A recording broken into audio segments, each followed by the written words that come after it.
Ananda, having love and joy in the heart.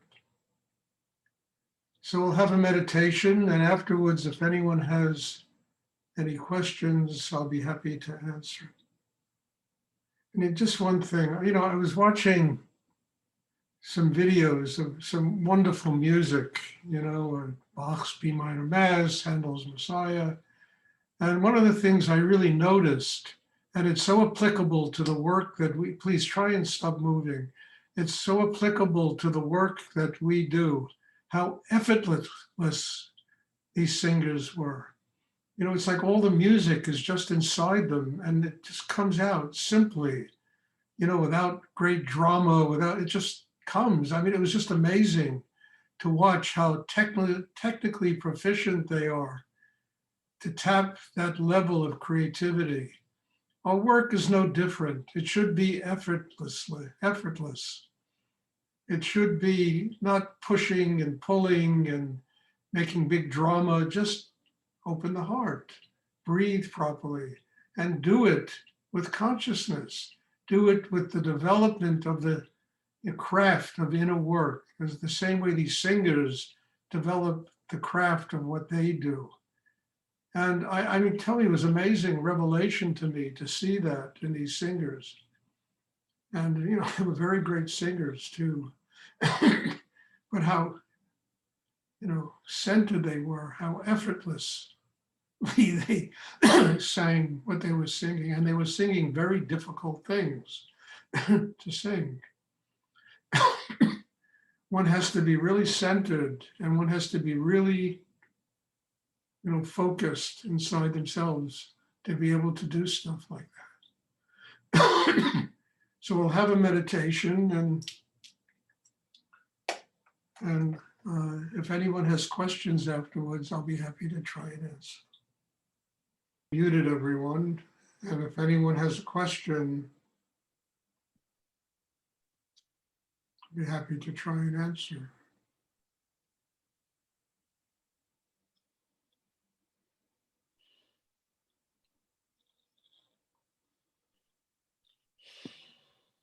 Stuart, this is Emma. I have a question, which is that sometimes I see you in the third eye, or what seems to be the third eye, some space. And it seems to be more often recently. Do you know what that is, or an idea of what that is?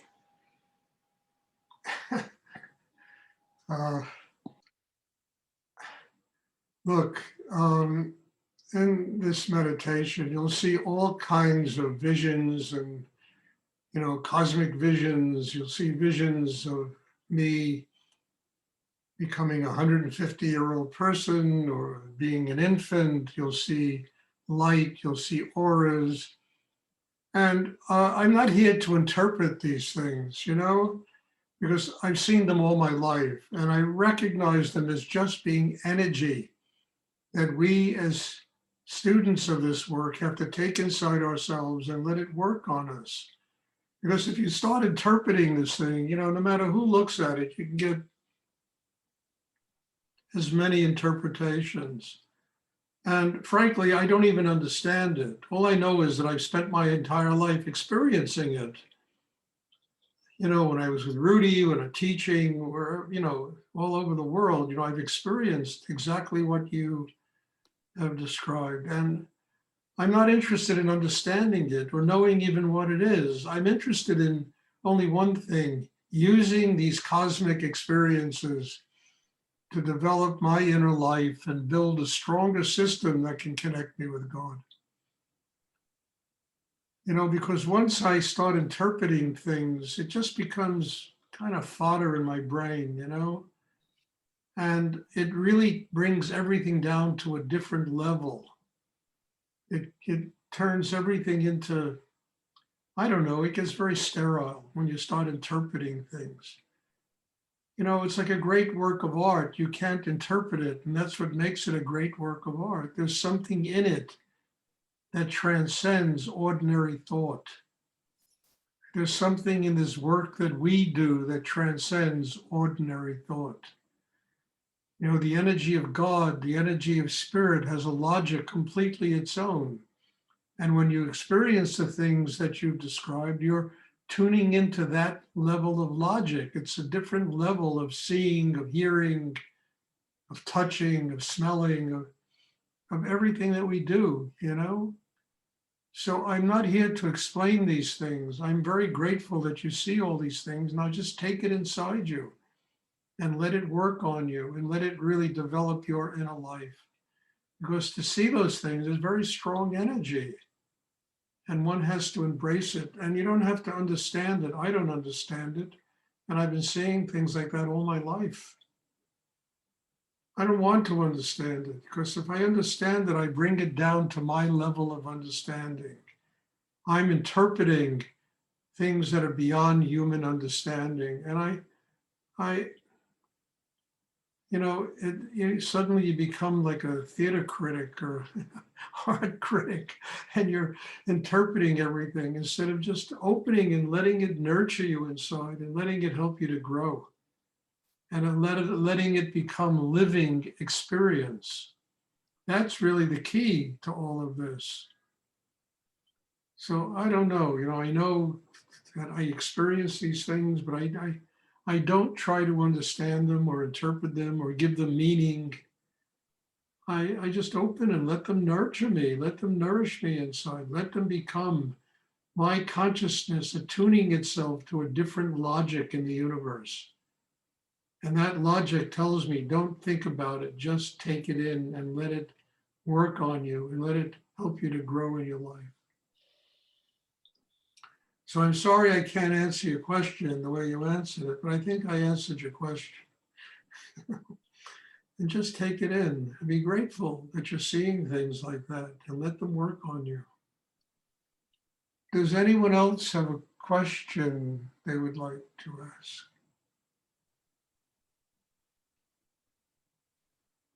I mean, people since the beginning of time, and theologians and philosophers have been trying to figure out this planet and God and rational explanations for God and all that. Nobody's ever done it. Nobody's ever done it. They're still trying. And yes, it uncovers all kinds of meanings and, things in life, but nobody gets to the profundity of it, to the essence of it, because it's not supposed to be understood.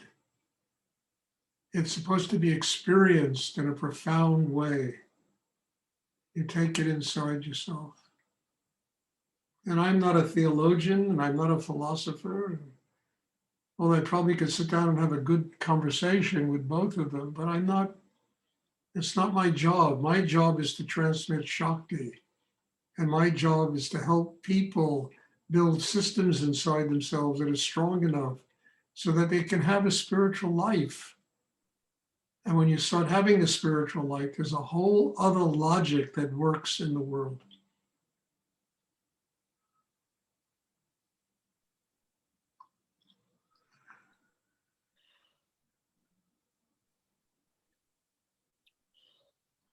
It's that same thing that creates great works of art, great dance, great music, great, books, great poems, great, that energy that flows. That poet writes a great poem and I did this, I did this. It just comes through them. All they did was develop the craft. It's like I was talking about these singers I was listening to today, and the B minor mass and the Messiah, and listening to them sing is just miraculous how they've developed the craft and the music just flows through them. Without an effort, it's effortless. And that's the thing that was staggering to me.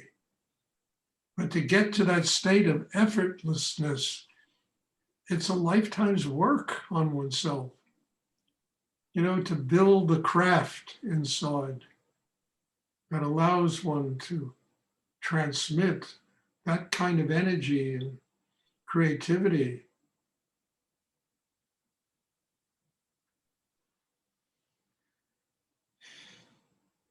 Does anyone else have a question? Doing it is effortless. Getting to the place where you can do it is an enormous amount of work. And ask any one of those singers and I'll tell you. I mean, right, Chris? Chris will tell you. Right. It's an 9 enormous years. amount of work. Getting there, doing it is effortless.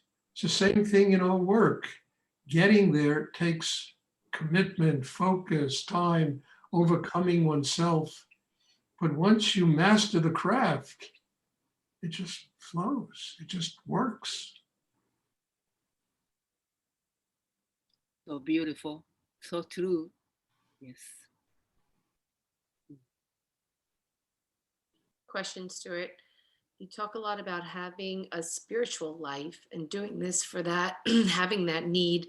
Could you just tell me what, or tell us what you mean by a spiritual life? What does that mean to you? You want me to define it? Yeah. Look, when you wake up every morning in God's playground and whatever goes on in your life is a miracle of creation, you're having a spiritual life. When there's joy in your heart, there's love inside you. When you become a servant of higher energy in the universe, you are having a spiritual life. And in order to do that, it's the same thing over again. We've got to get free of the one person who keeps us from doing it, which is ourselves.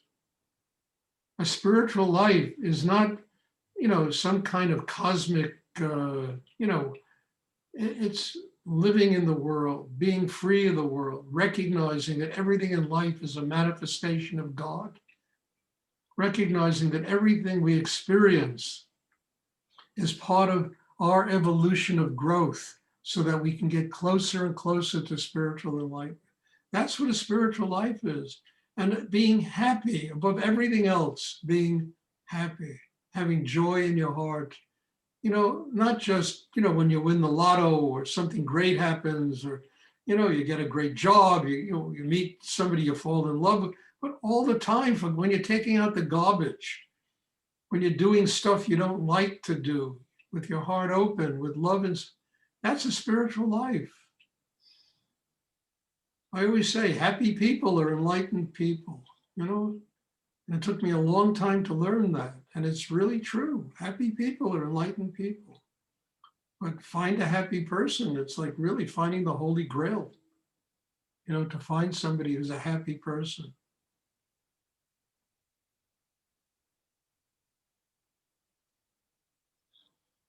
Thank you, Stuart. You're welcome. Does anyone else have a question they would like to ask?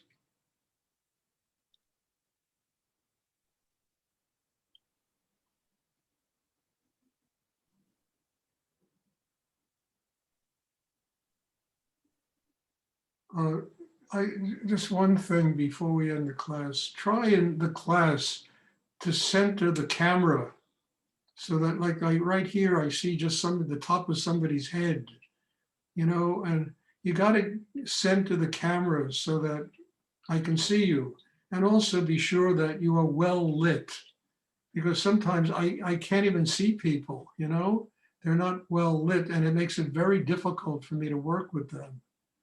So try to be sure that you're not sitting in a room with a window with light coming behind you, because that will darken your face. Have a lamp in front of you that can lighten your face, so that it makes it possible for me to work deeper with you. And it's really important. So try to do that in the next class. And focus the camera so that I see you. I don't see just the top of your head. It makes it very hard for me to work with if I just see the top of your head. Does anyone else have a question they would like to ask? Okay, there'll be meditation tomorrow evening. God bless you all, and thank you for being here, for sharing this with me. And I'm very grateful to sit here and do this, and to see the twinkle in the eye of all the people sitting here and doing this work is extraordinary. It's an extraordinary thing. And I think it's a very great miracle that's taken place. to be able to touch people all over the world and to look at them and see that twinkle in their eye, their hearts open, love inside. I mean, I couldn't ask for a better way to spend time in any given day of my life. So God bless you all. Thank you. And we'll have meditation tomorrow evening. Thank you. Thank you so Thank you, much. Stuart.